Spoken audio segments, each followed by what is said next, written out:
आज तुम्हारा भाई हेवी इंजीनियरिंग करेगा। In today's video, I'll show you how to easily make a water level indicator alarm. First, we will take 2 pieces of PVC sheet. Then we will drill 2 holes in each piece.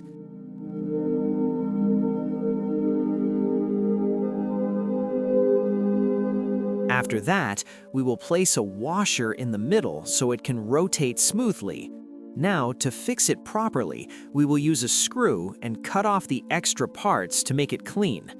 Next, we will use a mini DC motor to rotate this mechanism.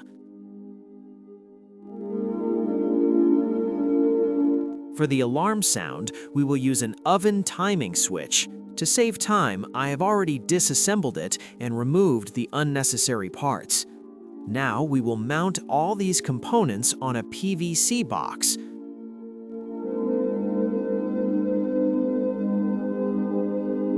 To turn the device on and off, we will use an on-off switch.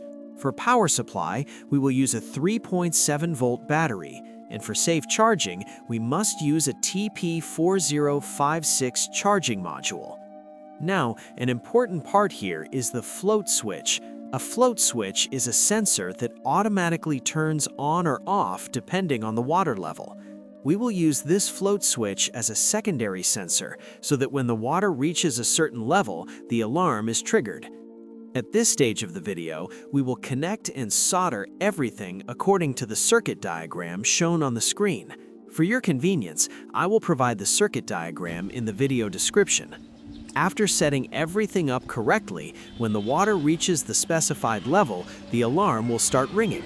This is how you can easily make a functional water level indicator alarm at home.